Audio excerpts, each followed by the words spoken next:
or DC. So pag sinabi natin AC or DC, yan yung type of nature ng supply natin or system. Pwede rin siya in terms of structure, overhead or underground. So kung may nakatira sa inyo sa may BGC area, makikita nyo wala na yung mga poste doon. Lahat yun ay naka-underground. At the same time, may makikita kayo parang box doon sa gilid, di ba? Yung box na yung mga nandun sa gilid, yun yung mga transformer natin. Okay? So, pwede rin yun. But, lahat yun is divided into 3 divisions. Generation, transmission, and distribution. Pag sinabi natin generation, yan yung power plant, generating power plant. Pag sinabi natin transmission, this is your transmission line. Pag distribution, ito naman ay distribution.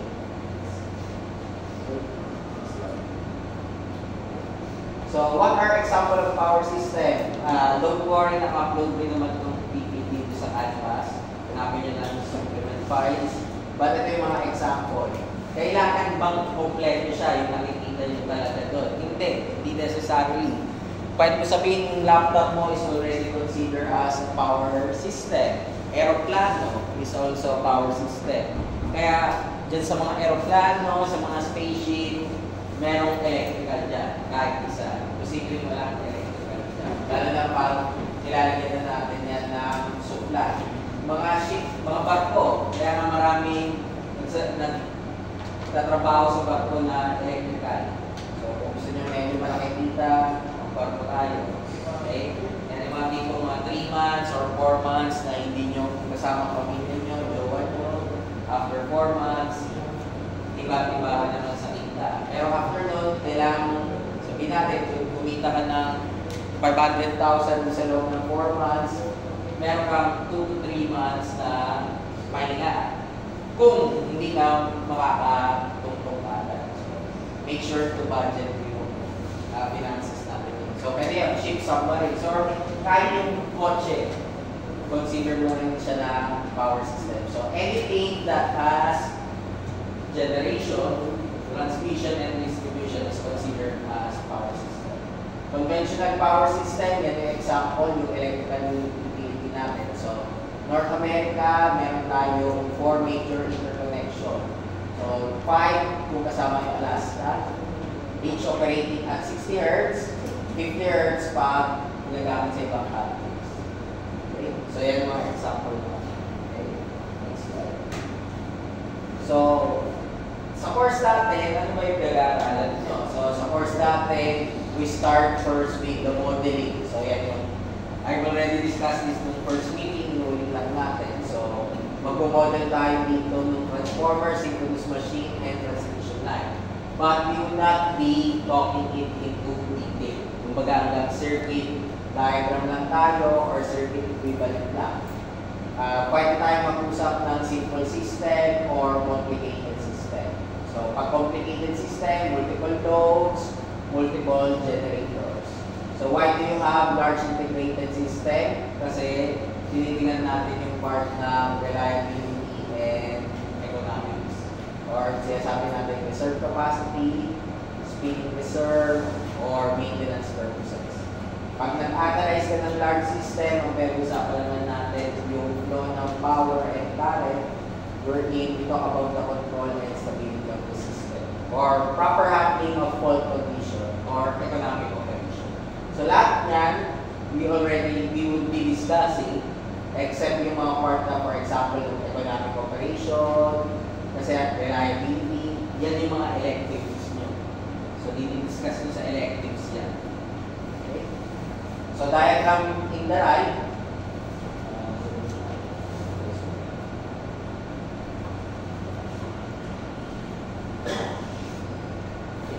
Pinapakita lang dyan yung transition natin from generation, transmission, distribution.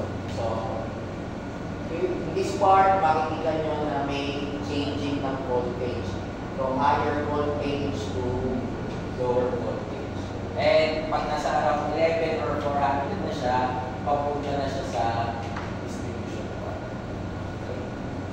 So that is how we do yung classical power system. Pero pag modern power system na, dyan na papasok yung iba na tawag natin power producer, transmission company, distribution utility. Although, same pa rin siya kanina, we talk about generation, transmission, and distribution. Pero dito, pumunta na siya sa in terms of business or in terms of company. So, Meralco is considered as distribution utility. Distribution substation naman, ang distribution utility composed of substations and feeders. Sa transmission company naman, transmission lines and switching stations tayo. And power producers naman is yung ating generating station. But there are complications sa power system that you need to remember. So, hindi ideal ang voltage source. Kahit anong pilit mo, hindi necessarily lalabas dyan ay 230 volts. It could be greater than or less than. So, hindi na siya constant na kagaya ng ginagawa natin pag nag-analyze tayo sa circuits 1 or sa circuits 2. Okay, next. Hindi constant yung load mo.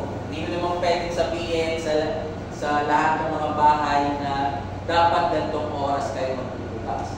Gantong oras ay sarado kayo hindi. Eh kung sabihin natin, si Franco sa gabi active, so mas mataas yung load niya pag gabi. Sabihin natin, si Valarta ay mas madalas sa tanghali gumagamit ng mga loads. So, hindi mo naman pwede sabihin na gayahin niya si Franco na sa gabi gumamit. So, that is what we call something na variable sa system natin. So, hindi siya constant. And hindi rin purely resistive. As long as may aircon ka, as long as may mga motors ka, automatically your load is made inductive. Kumbaga, your power factor is not 1. Your power factor could be 0.9, 0.8, etc. So, transmission system naman, meron kang R, L, and C. Meron kang resistance, inductance, and capacitance. At the same time, yung flow ng limitations mo doon. Simple system also has no redundancy. So, if may nag-fail na component, hindi nadagana yung system. Okay.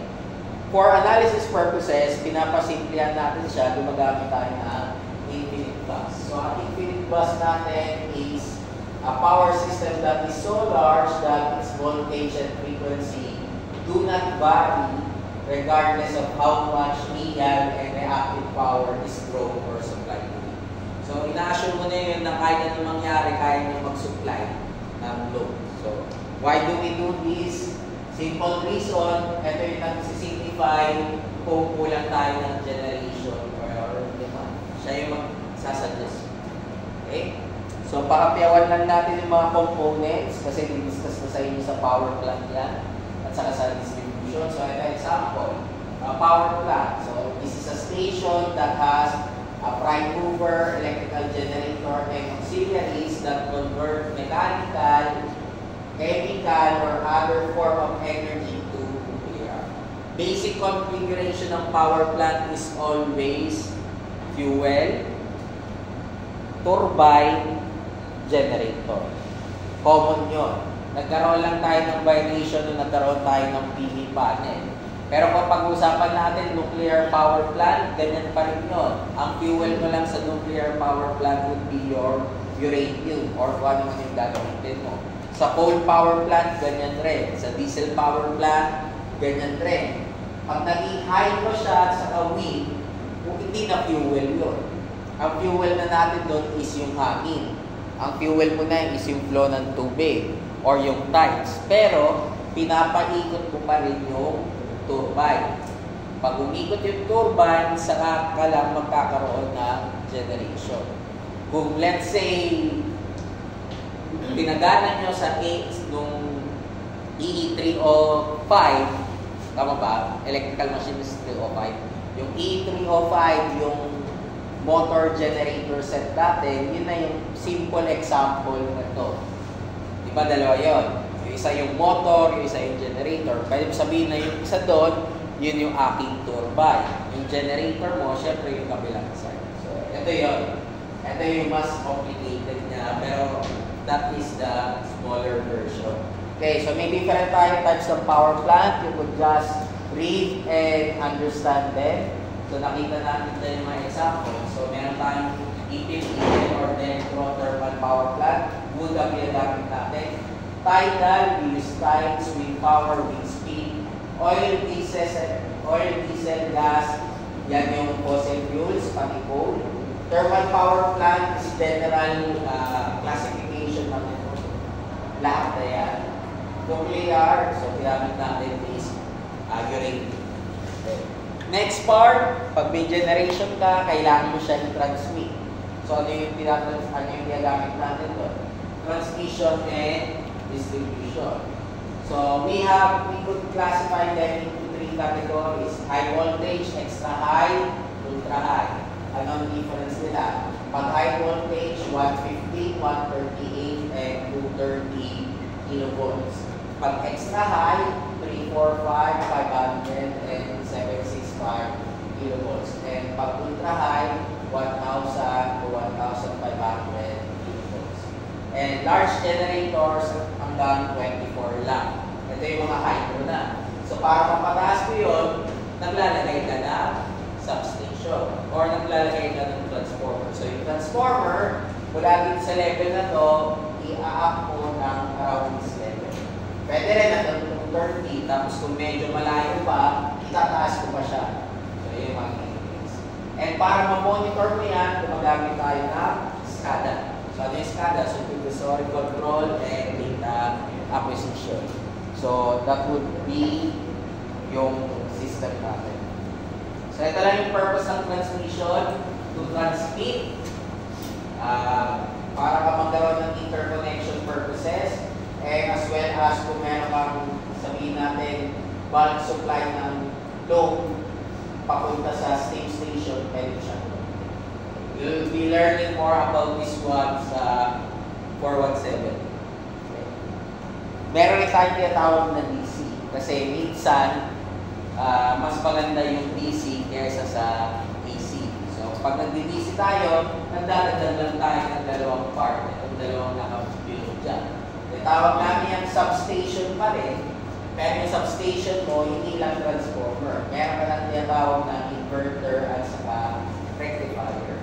So, anong difference nila? Rectifier is from AC to DC. Ang inverter ay from DC to AC. And you have to be learning or you have learned about these two types sa industrial power electronics. So, dyan yung pinapasok. Inverter and rectifier. Okay. And syempre, yung conventional natin na DC-DC. So, ano yung mga DC? Yan yung mga converters if you want to step up yung DC or step down. And, syempre, meron pa rin tayong AC-AC. Tawag namin doon, transformer. Kung same frequency lang. Kung different frequency yon, hindi na siya transformer. We call that frequency converter. Kasi there are devices na ibang frequency, pero magamit natin siya, kailangan natin baguhin yung kanyang frequency level. So, pag gano'n yung case, gumagamit tayo ng frequency converter. Okay, distribution system. Ano ang composition ng distribution system? Substation, feeder, transformer, natin. So, meron tayong primary at saka secondary. Anong difference na itong dalawa? Siyempre, yung secondary, ito yung papunta na sa bahay natin. So, kapag tumingin ka sa labas, yung poste ng Meralco, pag may nakita ka ng mga wires yun sa taas na yun, secondary feeder yun. Yung cable na pumupunta sa bahay nyo or pababa, yun yung ating service track or service entrance. Okay. Siyempre, yung pasawan na nakita sa labas, sa taas, yun yung distribution, transport na. So, gano'n kahaba yun? Typically, sa rural area, sa may mga probinsya, 1 to 5 km. Pag sa urban or sa syudad, around 10 to 12 km. Okay. So, more discussion about this one would be on 417. And yung connection na yan, yung mga cable na yan, pag pinagsasama mo, tawag natin doon network layout. So in our course, here in 415, yan yung focus natin, yung layout. So ano ba ang rason bakit tayo nagkakaroon ng layout? Kasi minsan gumagamit tayo high voltage network, minsan medium voltage. So ano yung difference nila? High voltage are large quantities of power shipped over great distances. Pag medium voltage, local distribution of power, neutral system, economics of simplicity, and autonomous operation. And ang loads natin will be classified into three. Agriculture, industrial and commercial, and residential. So why do we want to interconnect them together? Kasi, di ba, isipin natin, mas maganda kung isang connection na lang. Bakit kailangan sa laban pa? Bakit kailangan may nakaparallel pa? Bakit meron pa naka-diamond or whatever? Kasi there are advantages dito. So, main advantage would be mas ma-improve natin yung diversity factor. So, you would be learning ano yung sabihin nito sa 416. Pero in layman's term, ang ibig sabihin nun, mas konti ang kailangan mo ng mga generator kesa pag-iwalay sila. Kasi may mga chance na pwede lang kumuha sa iba pang area kesa kung sabihin natin purely sa Manila ka lang, hindi ka nakakapit sa Makati or hindi ka nakakapit sa Quezon City. Ano mangyayari doon? Siyempre, wala kang sharing of resources. So, dahil meron kang ganito, interconnection na babawasan. Second, mas better yung frequency natin and yung voltage regulation pag interconnected. Yung speed reserve requirement natin is also smaller. And bigger unit size could also be planned resulting in economy of scale. So, yun yung mga advantages natin. Okay. Ano pa meron? Pwede ka rin magkaroon ng emergency assistance. Meaning to say, pag biglang may namatay ng planta doon, hindi necessary yung walang kuryente. Kaya yun yung problema sa Metro Manila. Kasi ang Metro Manila, kahit naka-interconnect sa lahat sa mga substation na yun or sa mga area na yun, pag naputol yung part na yun, walang supply yun. I think, nabalitaan yung ata yun. Before pandemic, ata yun. Yung isang malaking transmission system natin nasira na nag-cost ng more than 5 hours ng brownout. If I'm not mistaken, around 2018, 2017, or hindi nyo pa iniisip or hindi pa kayo nanonood ng mga ganang balita. So baka hindi pa kayo nanonood. So more or less may nangyari noon kasi may nag-down na transmission system na. Okay? So yun. And if ever interconnected, mas malalagay natin yung kung saan mas maganda maglagay ng planta. Kasi kung babalikan natin dati, during panahon ni Edison, usually, ang planta mo is few kilometers away sa city. Hindi pwede na sobrang layo yung planta mo. Kailangan malapit siya. Ngayon, dahil nag-interconnected tayo, kahit medyo malayo na yung mga planta, wala ka magiging problema. Pero kahit may mga advantage ka niyan, may disadvantage ka. Tataas yung short circuit. Bakit tataas? Take note na interconnection pwedeng series, pwedeng parallel. Pag nag-parallel ka ng mga wires, ano nangyayari sa current? Mas mataas. So, dahil doon, pag nag-short circuit yan, syempre, mas tataas na yung current. Second, pag may disturbance ka sa isang area, apektado yung ibang area. And if you have tie line interconnection, ang ibig sabihin ng tie line is connection of two separate generating capacity, kailangan ng proper protection and arrangement. And since you are paralleling, dapat synchronize yung mga generators. And lastly, dapat coordinate siya properly. So yan yung mga disadvantage. You will be learning more of this as we go on sa discussion. So, yan yung second part. Now, once you learn how to network, how to do yung circuit diagram, the next part would be the control. So, yung sa control, dalawa kino-consider natin control.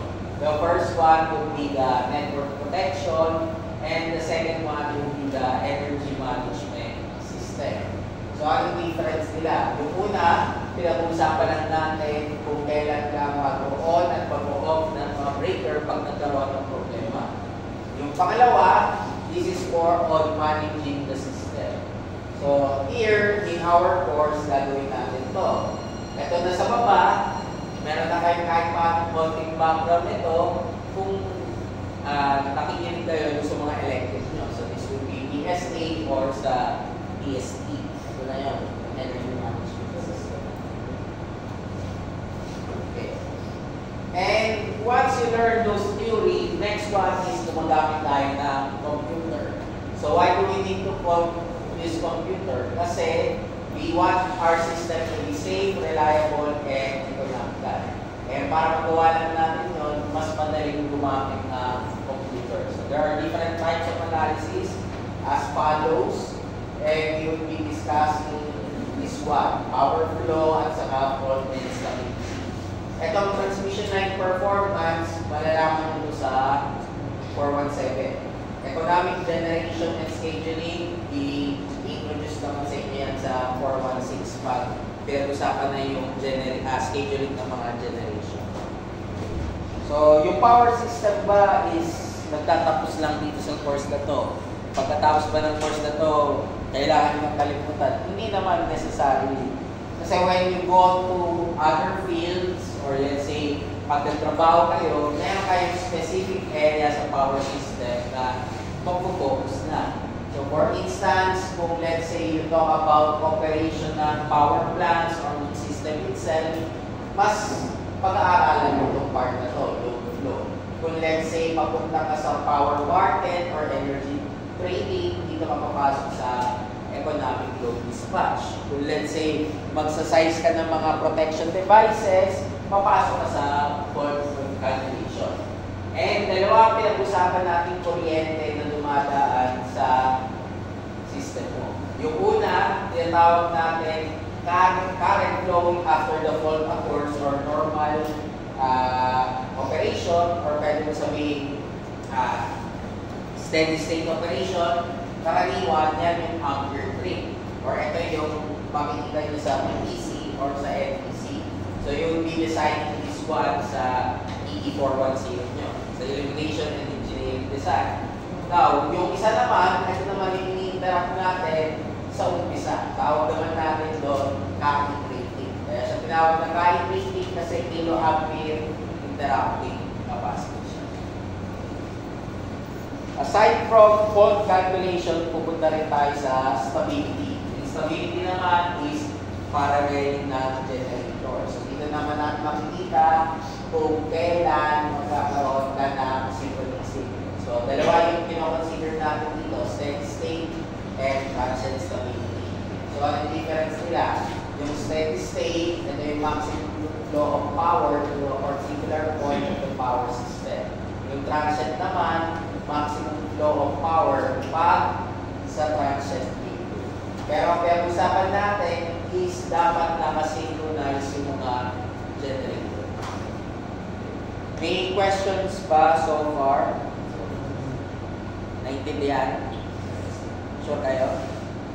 Okay. So, yan yung part na ang focus lang natin is design. But you need to remember, pag pinag-usapan natin power system, hindi naman power ang kinukuha natin. Ang kinukuha natin ay energy. Since we are talking about energy, ito yung kailangan natin context. Yung ating power system in terms of energy. So when we talk about this one, we are telling na yung ating source of energy ay kailangan natin consider kasi siya yung mag-recreate na electricity. And itong electricity, kailangan natin ma-convert from one form to another. Bakit kailangan? Kasi hindi mo naman pwedeng directly gamitin ang kuryente. Pag ikaw ay gumagamit ng aircon, ano ba nilalabas ng aircon? Hangin. Hindi naman nilalabas ng aircon kuryente. Hindi namatay ka na pag kuryente yung nilalabas niya. Or let's say, yung projector, ang pinapakita natin is display. Hindi naman yung electricity. So when we talk about power system or electrical system, kasama rin dyan dapat yung conversion niya from one type of energy to another. From electrical to mechanical, electrical to light energy, electrical to chemical. Pwede rin chemical to electrical. So you need to think about that. And when we talk about energy, hindi mawawala dyan yung tungkol sa pera. So, it's always hand in hand with economics. Ano ba yung pwede nyo i-consider? Yan. So, paano ka magtatayo ng planta? Ano ang consideration mo? Basta ba kaya niya supplyan yun? Hindi. Kailangan mo rin consider yung tinatawag natin fixed cost and operating cost. So, ito yung mga example. Pag nagtayo ka ng nuclear, wind, solar, mahal yan sa umpisa. Pero habang tumatagal during operation, mura yan. On the other hand, pag nagtayo ka ng natural gas, mura yan sa umpisa. Ano mahal sa natural gas? Yung fuel. And syempre, meron tayo mga activity. And you need to remember yung average cost na yan or fixed cost yan is composed of different factors. So, kagaya niyan, yung fixed cost, operating cost, capacity factor, and so on. So, those are the things you need to consider. And with that in mind, alam na natin kung ano yung kailangan natin i-achieve sa power system. Ito yung goal natin. Ang goal natin is fixed voltage to 20 or to 30 volts, fixed frequency, Pilipinas, 60 Hz, sa ibang bansa, 50 Hz, at minimum cost considering operating constraints, safety, etc. Or what you would be learning sa design nyo, we are talking about economics, reliability, and efficiency. Yan yung tatlong kino-consider mo. Pero bago ka mag-consider ng economic aspect, kailangan masigurado mong reliable and efficient yung system. Then pag okay na yun, saka papasok sa costing. Take note, palaging muli ang costing. Nagmumukha lang siyang nangunguna for the simple reason na assuming lahat ng design mo ay tama. So please, when you do your design, pag nagtrabaho na kayo, always take note first of reliability and efficiency or safety and also safety bago ka mag-proceed sa costing. Hindi pwedeng costing ka kaagad. Kasi minsan may nangyari ng costing ka kaagad, so hindi siya naging safe, hindi siya naging reliable. Sabi natin kanina rin na ang power system natin hindi constant yung load. So ito yung example nyo. Makikita nyo dito sa graph ng power sa figure na hindi siya constant. Mas mataas yung load mo around evening kaysa around morning. Okay? So this is what we call a load curve. Ito yung una nyong makukuha or yung mga ibibigay sa inyo na data sa cooperative. Kasi kailangan nyo na i-design na yung system nyo ay nasa peak load. Hindi kayo nag-design sa minimum. Kasi pag nag-design kayo sa minimum, palaging mag-off na makasisira yung system. Aside from this one, ang problema rin natin is may mga disturbances, kagaya ng lightning strikes. Hindi mo pwede sabihin sa kidlat na wag dumaan sa transmission system or sa distribution. Hindi mo ma-obligate. May mga cases talaga nangyari. Kaya dapat marunong kayong mag-trade off between reliability and cost. That is yung first type of trade-off. Pero ngayon, marami na tayong kino-consider. Pumapasok na dyan yung social, pumapasok na dyan yung economic, pumapasok na dyan yung sabihin natin cultural. So that is why tinuturuan kayong mag-trade-off. Kasi hindi lang naman cost, hindi lang naman reliability na pinag-usapan. Dati, pwede na sabihin na nabuumpisa pa lang yung power system nyo. Mga around 1950s, 1940s, yun. Pwedeng cost and reliability lang ang tinitingnan nyo. Pero ngayon, dahil marami na tayo masyadong loans, at saka masyadong maraming ka na rin mga considerations, hindi lang ito yung trade-off mo. May iba ka pang consider. And here's an example naman kung let's say ng isang yearly electrical load. So, mapapansin nyo dito na nagbabago siya. Ang ibig ng sabihin nito, hour. So, ilan hours tayo in a year? 8,760. So, yung last na makita nyo, yan yung load to last hour ng year. So, naman sa umpisa, yan yung first hour. So, yung nag-zero dyan, ibig sabihin nagkaroon na interaction. Biglang nag-drop out, biglang nag-black out, or biglang may incident.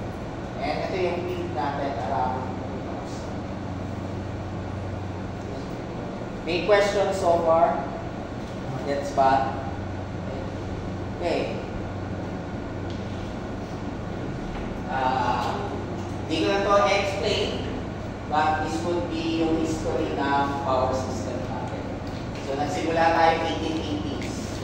Kay Edison. Yung tinayo niya yung DC system. 59 customers. Take note, 59 customers lang. 2,459 kilometers.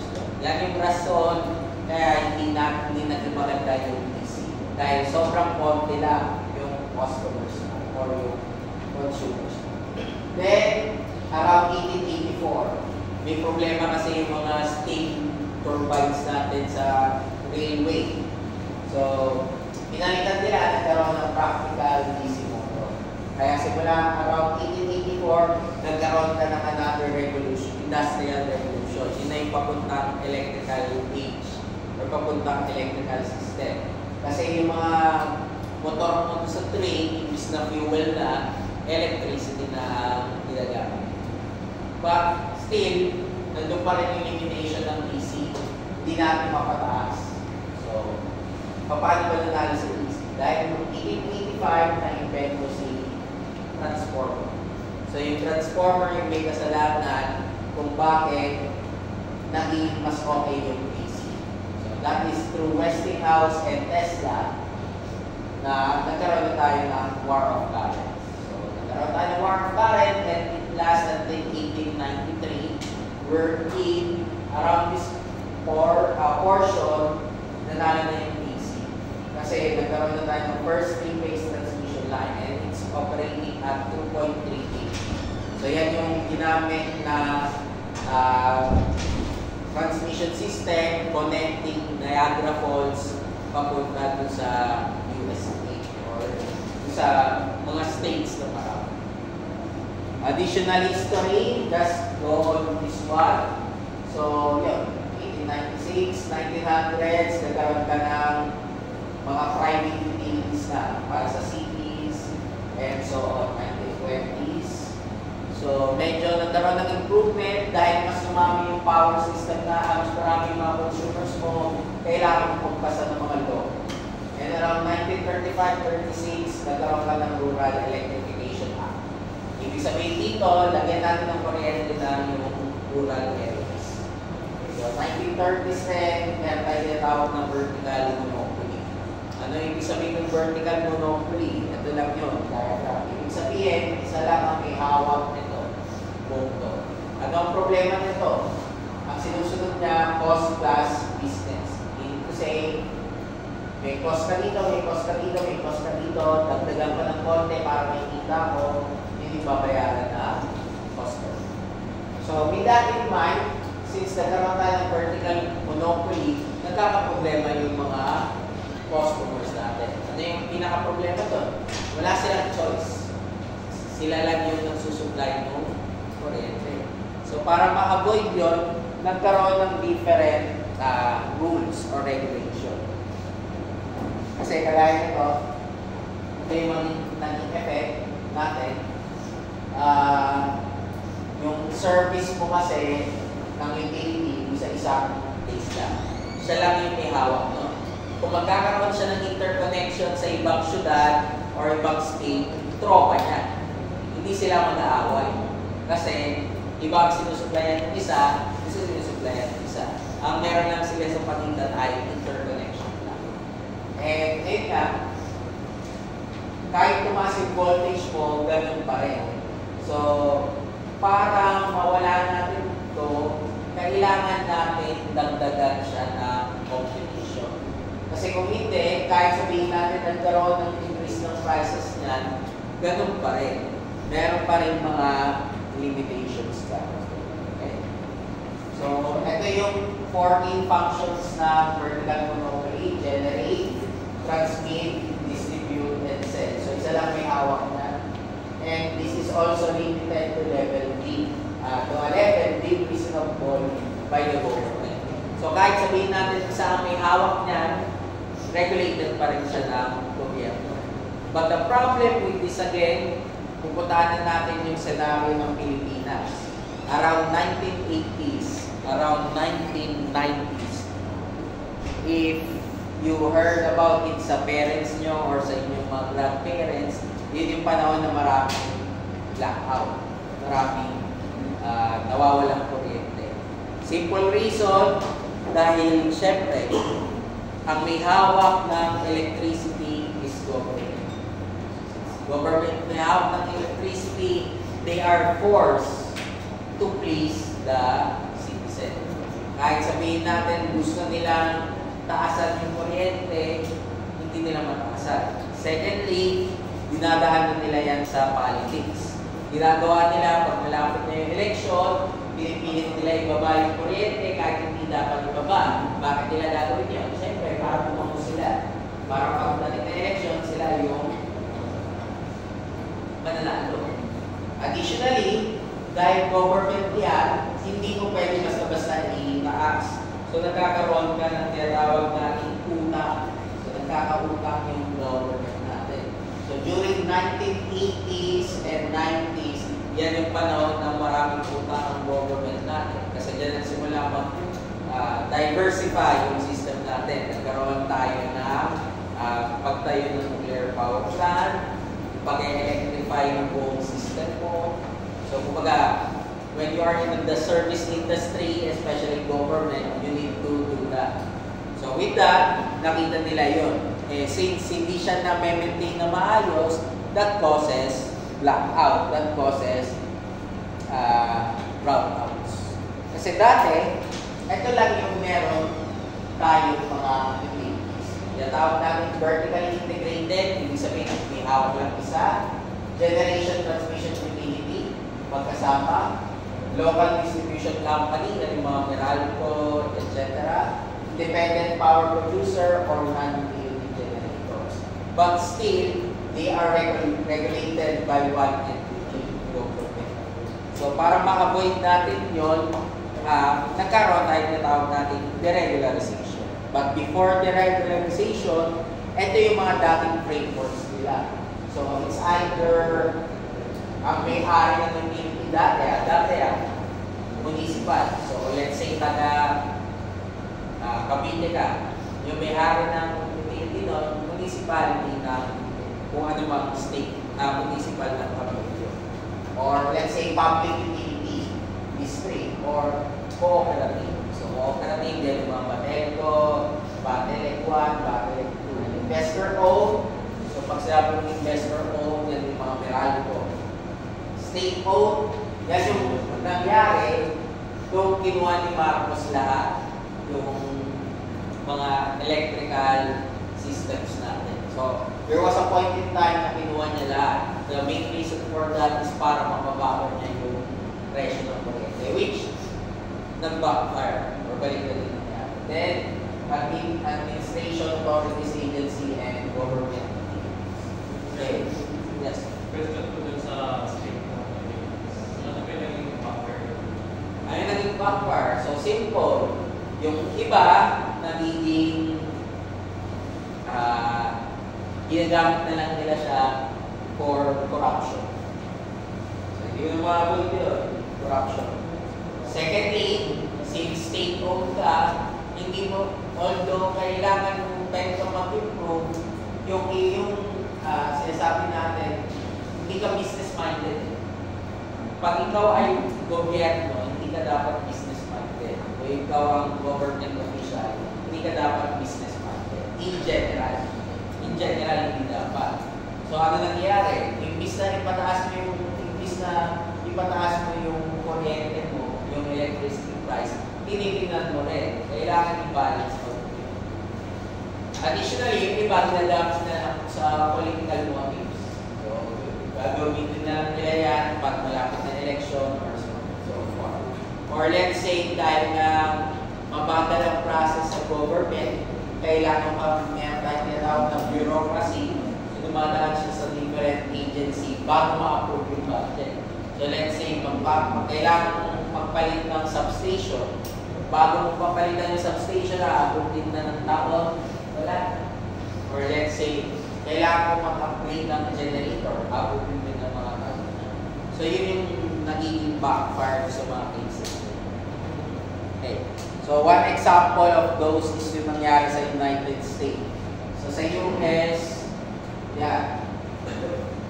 Nagkaroon ng inflation around 1970. Main reason, nagmahal yung fossil fuel. Kasi, dumadami na yung tao, dumadami na nakakakita ng advantage ng kuryente. So, mas malaki na yung demand. Additionally, aside from that, nagkaroon ka pa ng mga environmental concerns. Kasi dyan na uso yung mga greenhouse gases. Kahit sabihin natin, pangit pakinggan, hindi naman pinapansin niya around 1950s, 1960s. Ano rason? Wala ka pa naman masyadong magamit ng kuryente noon. Kaya yung naglalabas yung greenhouse gases ay konting pala. Pero around this time, napansin na nila yung effect. And with that, noong 1978, nagpas sila ng PURPA, or Public Utilities Regulatory Policy, wherein lahat ng utilities must purchase power from independent power generators located in their service territory. So kung mayroong planta doon, kailangan nilang mag-purchase. So mandatory. And that lasted until 2005 before siya ma-modify. So bakit tayo naggaganto? Bakit ginawa ng US to? Para hindi lang sa isang generating plant sila magkaroon ng kontrata. Kasi kung sabihin natin, magkatropa tayo, sa'yo na bibili ng kuryente. Kasi total, at the end of the day, hindi naman ako magbabayad doon. Ang magbabayad doon ay yung mga tao. Kaso pag yung tao yung magbayad doon, syempre, may costing doon. So gusto kaya nila ginawa ko para magkaroon ng competition. Kung alin yung mas mura, yun yung pupuntahan. Yun naman yung idea doon. So, with that, nagbago siya. Na-introduce mo na to. Dati wala to. Ang meron pa lang, isa lang. Ngayon, kung nilagay na natin to, pwede na magkaroon ng pagmumura sa costing natin. Yun yung target. Now, as US continues to develop around 1990s and 2000, nagkaroon ka ng different competitions pa. So, ito yun. Kagaya nito yung Energy Policy Act nila, non-discriminatory access sa high voltage transmission, and nagkaroon din ng Texas ng sarili nila, as well as yung dating bill ng naging energy bill. So, why are we discussing US? Baka tanungin nyo. Kasi sa US yung pinakamaraming pagbabago sa structure. Sa kanya yung maraming mga worst case at sa mga good cases. Kung gusto nyo makakita ng magandang power system, punta kayo ng Texas. Kaya halos lahat, kung let's say in the future, gusto nyo mag-aaral ng abroad, US in general, sa Texas ka mag-aaral. Kasi nandyan yung mga magagaling na instructors or industry practitioners sa electric power industry. Kung gusto niyo naman yung medyo worst case scenario, ang titignan nyo, California. Ang California, yun yung pinaka-mahal at the same time, pinaka-maraming problems pagdating sa power industry. Okay? So, further on, hinapin nila. Nagkahatin na yan. So, ganito rin nangyari sa Pilipinas.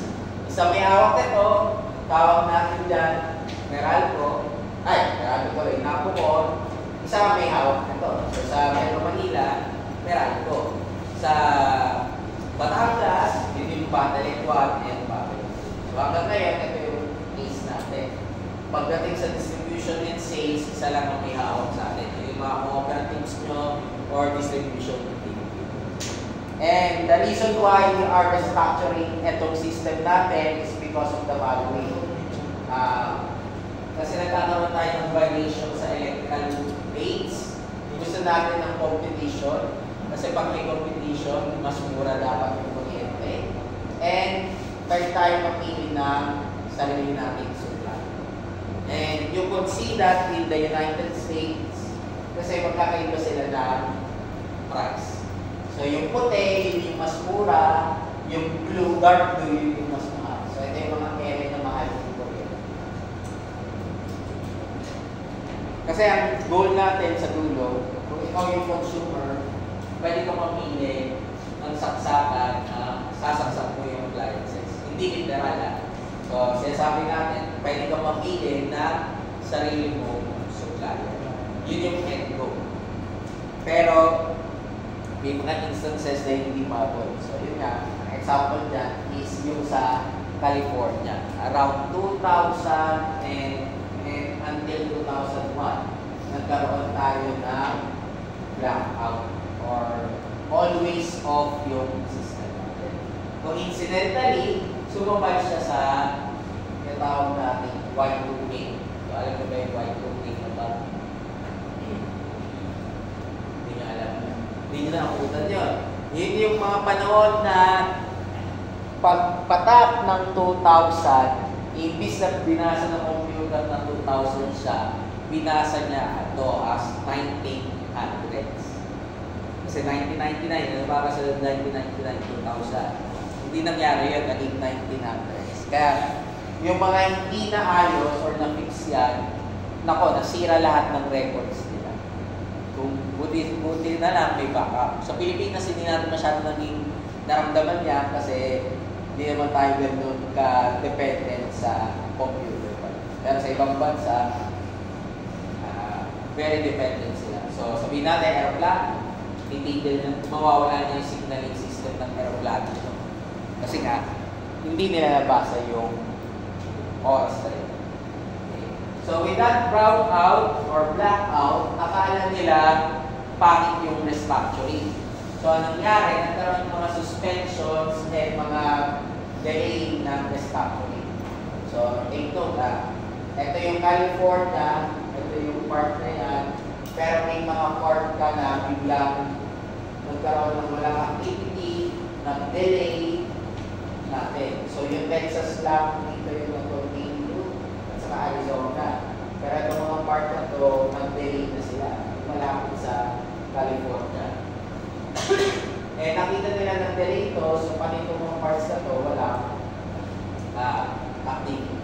So, yan yung effect nung pagkawala ng clock. And another major blackout happened sa kanila around August 14, 2003. So, yan. Nasa Golden Gate Bridge yan, naglakad sila lahat. Kasi, namatay yung mga traffic lights and anything regarding sa electricity. So, yan yung problema pag very dependent ka sa kuryente. At hindi mo siya naayos. So, yan yung ina-avoid natin. So, good thing kahit paano sa Philippines, kahit sabihin natin hindi tayo major na developed country, nakikita natin yung experience dito. Although the problem is, nakikita naman natin yung experience sa iba, hindi pa rin natin ginagawa ng parang. So, may mga ganun pa rin na aspect. Okay. Before we continue, let's 10 minutes break. So, please be back around 6 o'clock. Medyo nakakalit po ang first meeting natin talaga.